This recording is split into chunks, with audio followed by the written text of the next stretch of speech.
Hello friends. Today I have good news and I have bad news.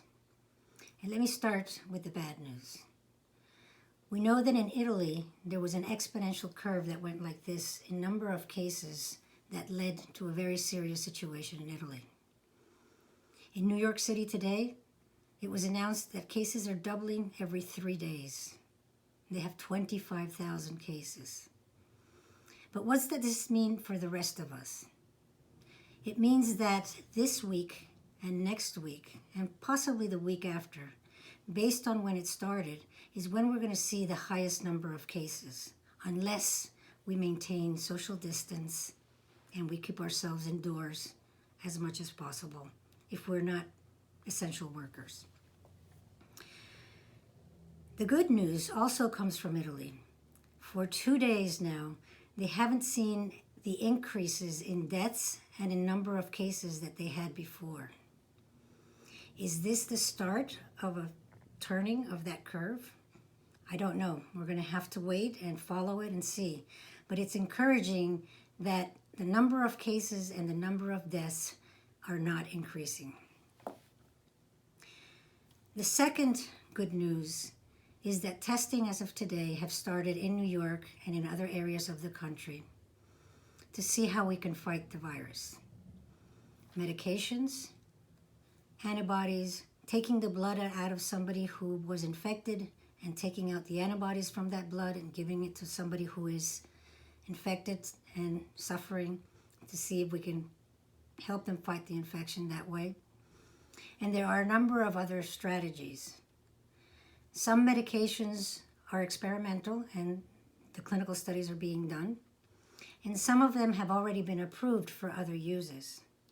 But I want to self-warn you that self-medicating is not the right thing. Today I heard about a man in Arizona who had some fish food that had some chloroquine and told his wife, hey, isn't that what they're talking about on TV? Let's take it. Well, the husband died and the wife is in critical condition. So please don't do things that you think without consulting your physician.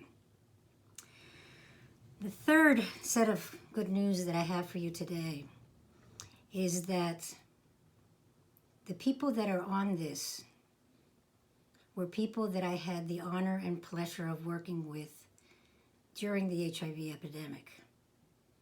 We worked on vaccines, we worked on medications, we worked on a number of strategies, and today we can control HIV.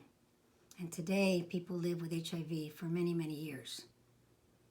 That is the same group of people that are standing next to the president when you see them.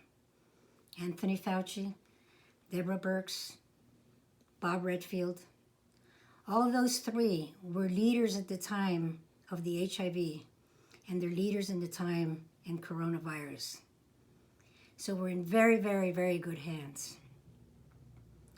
Today they announced one new strategy that they're going to put into place.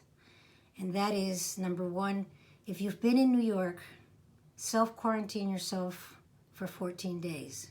And that would be true if you go to any area where there's a lot of cases. Right now, Louisiana is starting to emerge. As you know, California, Washington State. A total of 14 days. If you were there 2 days ago, you have another 12 days to go. The other thing they're going to do is they're going to look at areas where there's not that many cases, and they're going to study to see why. It may be because people live further apart. It may be for other reasons. But they are starting to look at this virus and how it behaves. So I assure you that this team of virologists, including team of experts around the world, they are one of the best in the world, and they're working with other colleagues as well. So those are the three things that are good news. But because of the virus is going to be increasing this week and next week, as the Surgeon General mentioned yesterday, I urge you to please stay home, stay safe, and stay tuned. Thank you.